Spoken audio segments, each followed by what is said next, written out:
ಬುದ್ಧಗಯ ಮಹಾ ಬೋಧಿ ಮಹಾ ಮುಕ್ತಿ ಆಂದೋಲನ ಏನಿದೆ, ಈ ಆಂದೋಲನದ ನೇತೃತ್ವವನ್ನ ಆಕಾಶ್ ರಾಮರವರು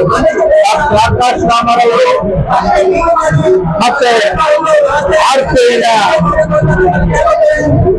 ರಾಷ್ಟ್ರೀಯ ಕಾರ್ಯಾಧ್ಯಕ್ಷರಾದ ಎಂ ಸ್ವಾಮಿ ಅವರು ಮತ್ತೆ ಬುದ್ದಮ್ಮನವರು ಇನ್ನ ಅನೇಕರವರು ವಹಿಸಿದ್ದಾರೆ.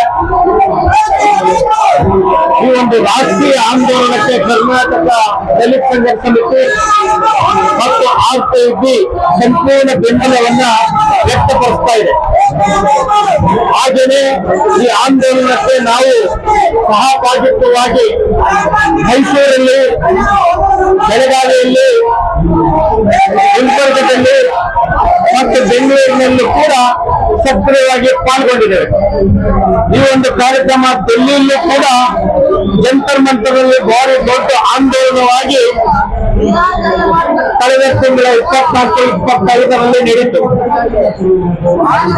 ಮುಂದೆ ರಾಷ್ಟ್ರದಾದ್ಯಂತ ಕೂಡ ಈ ಚಳವಳಿ ನಡೀತದೆ.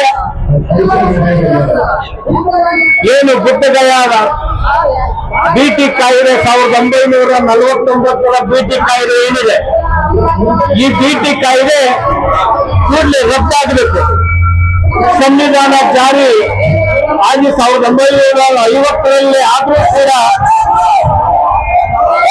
1949ರ ಹಳೆಯ ಬಿಟಿ ಕಾಯ್ದೆಯನ್ನು ಮುಂದುವರಿಸಿ ಹಿಂದೂಗಳು 4 ಜನ, ಬೌದ್ಧರು 4 ಜನ, ಡಿಸಿನವರ ಆಡಳಿತಾಧಿಕಾರಿಯ ನೇಮಕ ಮಾಡಿ ಬುದ್ಧಗಯ ಅಭಿವೃದ್ಧಿಯಾಗೋದಕ್ಕೆ ಅಧ್ಯಕ್ಷವನ್ನು ಮಾಡಿದ್ದಾರೆ. ಬುದ್ಧಗಯ ಒಂದು ಐತಿಹಾಸಿಕ ಸ್ಥಳ, ಬುದ್ಧರ ಜ್ಞಾನೋದಯ ಸ್ಥಳ. ಇದು ಮುಕ್ತಿ ಆಗಲೇಬೇಕು. ಇದು ಮುಕ್ತಿ ಆಗದೆ ಹೋದ್ರೆ ಈ ದೇಶಕ್ಕೆ ಶಾಂತಿ ಇಲ್ಲ, ವಿಮೋಚನೆ ಇಲ್ಲ. ಇವತ್ತು ಅನೇಕ ದೇಶದಲ್ಲಿ ಯುದ್ಧಗಳು ನಡೀತಾ ಇದೆ. ಯುಕ್ರೇನ್ ನಡೀತಾ ಇದೆ, ರಷ್ಯಾ ಯುದ್ಧ ನಡೀತಾ ಇದೆ, ಇರಾಕ್ ನಡೀತಾ ಇದೆ. ಇಂಥ ಒಂದು ಸಂದರ್ಭದಲ್ಲಿ ಗೌತಮ ಬುದ್ಧರು ಪ್ರಸ್ತುತ ಮತ್ತು ಅತ್ಯಂತ ಮುಖ್ಯ. ಬುದ್ಧರನ್ನ ಮರಳಿ ನಾವು ಕರ್ಮಕ ಬರಬೇಕಾಗಿದೆ. ಆ ಮೂಲಕ ಏನು ಬುದ್ಧರ ತತ್ವ ಸಿದ್ಧಾಂತಗಳನ್ನ, ಬಾಬಾ ಸಾಹೇಬ್ ಅಂಬೇಡ್ಕರ್ ಅವರ ತತ್ವ ಸಿದ್ಧಾಂತವನ್ನ ಮತ್ತು ಚಳುವಳಿಯನ್ನ ಏನ್ ಮಾಡ್ತಾರೆ ಅವರೆಲ್ಲರೂ ಕೂಡ ಬುದ್ಧಗಯದ ಚಳುವಳಿಗೆ ಸಕ್ರಿಯವಾಗಿ ಪಾಲ್ಗೊಳ್ಳಬೇಕು ಅಂತ ಹೇಳಿ ನಾನು ಈ ಮೂಲಕ ಇಷ್ಟೆಲ್ಲ ಚಳುವಳಿಗಳ ಆಗ್ರಹವನ್ನ ಮಾಡ್ತಾರೆ ಮತ್ತು ಮನವಿಯನ್ನ ಮಾಡ್ತೇನೆ. ಬಾಬಾ ಸಾಹೇಬ್ ಅಂಬೇಡ್ಕರ್ ಚಳುವಳಿ ಏನಾದ್ರು ತಾತ್ವಿಕವಾಗಿ ಸೈದ್ಧಾಂತಿಕಗಳು ಏನಾದ್ರು ಒಪ್ಪಿದ್ದೆ ಆದ್ರೆ ನೀವು ಬುದ್ಧಗಯ ಚಳುವಳಿಗೆಯನ್ನ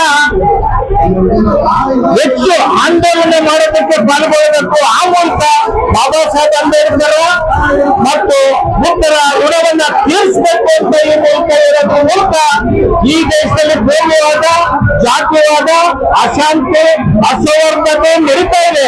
ಇದಕ್ಕೆಲ್ಲದ ಉಪದ್ರವ ಅಂದ್ರೆ ಬುದ್ಧರ ತತ್ವ ಸಿದ್ಧಾಂತಗಳು. ಆದ್ದರಿಂದ ಬುದ್ಧಗಯ ವಿಮೋಚನೆ ಆದ್ಮೇಲೆ ಈ ದೇಶಕ್ಕೆ ಶಾಂತಿ ಇಲ್ಲ. ಆದ್ದರಿಂದ ನಾವು ಬುದ್ಧಗಯದ 6 ತಿಂಗಳಿಂದ ಹೋರಾಟವನ್ನು ಏನು ಮಾಡ್ತಾ ಇದ್ದಾರೆ, ಚಳಿ, ಪ್ರಾಣಿ, ಮಳೆಯಲ್ಲಿ ಆ ಬಿಕ್ಕುಗಳಿಗೆ ಬೆಂಬಲವನ್ನು ಕೊಡೋದ್ರ ಮೂಲಕ ರಾಷ್ಟ್ರದಲ್ಲಿ ಅತ್ಯಂತ ದೊಡ್ಡ ಮಟ್ಟದಲ್ಲಿ ಮತ್ತು ರಾಜ್ಯದಲ್ಲಿ ಅತ್ಯಂತ ದೊಡ್ಡ ಮಟ್ಟದಲ್ಲಿ ಆಂದೋಲನ ಮಾಡ್ತೇವೆ. ಉತ್ತರ ಪ್ರದೇಶದ ಸರ್ಕಾರ ಅಥವಾ ಬಿಹಾರದ ಸರ್ಕಾರ ಮತ್ತು ರಾಷ್ಟ್ರದ ಸರ್ಕಾರ ಅಂದ್ರೆ ಮೋದಿಜಿನವರು ಕೂಡಲೇ ಮಧ್ಯಪ್ರವೇಶಿಸಬೇಕು.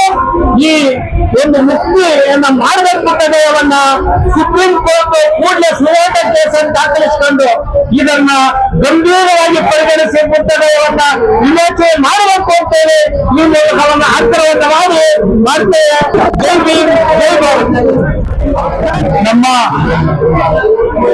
ಶಂಸಾಮಣ್ಣನವರ ನೇತೃತ್ವದಲ್ಲಿ ಒಂದು ದೊಡ್ಡ ಆಂದೋಲನ ನಡೀತಾ ಇದೆ ರಾಷ್ಟ್ರ ವ್ಯಾಪ್ತಿಯಲ್ಲಿ.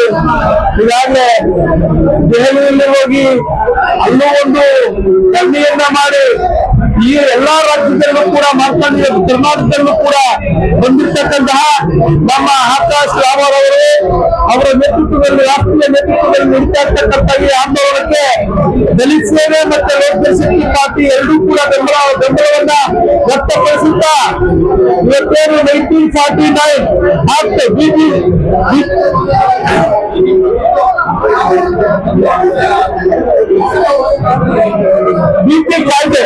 ಬಿಟಿ ಕಾಯ್ದೆಯನ್ನ ರದ್ದು ಮಾಡಿ ನಾವೇನು ಇವತ್ತು ಮಹಾವಿಹಾರ ಸಂಪೂರ್ಣ ರೈತರ ಆಡಳಿತಕ್ಕೆ ಕೊಡಬೇಕು ಅಂತಕ್ಕಂಥ ಒಂದು ಒತ್ತಾಯದ ಮೇರೆಗೆ ಈ ರಾಷ್ಟ್ರದಲ್ಲಿ ಇಡೀ ಭಾರತ ದೇಶದ ಎಲ್ಲಾ ಕಡೆಯೂ ಕೂಡ ಒಂದು ದೊಡ್ಡ ಒಂದು ಹೋರಾಟ ಇರ್ತಕ್ಕಂಥ ಒಂದು ಹೋರಾಟವನ್ನು ಮಾಡ್ತಕ್ಕಂಥ ನಮ್ಮ ಬ್ರಿಟಿಷರ ಪರವಾಗಿ ನಮ್ಮ ಎಲ್ಲಾ ದಲಿತ ಪರ ಸಂಘಟನೆಗಳು ಕೂಡ ಇವತ್ತು ಈ ರಾಷ್ಟ್ರದಲ್ಲಿ ಬೆನ್ನೆಲುಬಾಗಿ ನಿಂತಿರ್ತಕ್ಕಂಥದ್ದು ಸಂತೋಷದ ವಿಷಯ. ಈ ಒಂದು ಹೋರಾಟಕ್ಕೆ ನನ್ನ ಸಂಪೂರ್ಣ ಮತ್ತೆ ನಮ್ಮ ಎಲ್ಲಾ ರಾಜ್ಯದ ಎಲ್ಲ 31 ಜಿಲ್ಲೆಯಲ್ಲೂ ಕೂಡ ನಮ್ಮ ಕಾರ್ಯಕರ್ತರು ಕೂಡ ನಮ್ಮ ವಂಶವಂದನ ಅವರ ಕೈವನ್ನ ಬಲಪಡಿಸುವ ಮುಖಾಂತರ ರಾಮರವರ ಕೈವನ್ನ ಬಲಪಡಿಸುವ ಮುಖಾಂತರ ಅವರಿಗೆ ಇದನ್ನ ಮಾಡಿದ್ವಿ ಅಂದ್ರೆ ಸಂಪೂರ್ಣ ಬೆಂಬಲವನ್ನು ವ್ಯಕ್ತಪಡಿಸುತ್ತಾ ಬುದ್ಧರ ಒಂದು ಅಸ್ತಿತ್ವವನ್ನು ನಾವು ಉಳಿಸಬೇಕು. ಯಾಕಂದ್ರೆ ಬಾಬಾ ಸಾಹೇಬ್ ಅಂಬೇಡ್ಕರ್ ಅವರು ಬಂದಂತ ಕನಸು ಏನು ಬುದ್ಧರ ದಾರಿಯನ್ನ ಹಿಡಿಬೇಕು ನಾವೆಲ್ಲರೂ ಕೂಡ ಅಂತಕ್ಕಂಥ ಒಂದು ದೊಡ್ಡ ಆಸೆ ಇಟ್ಕೊಂಡಿದ್ರು.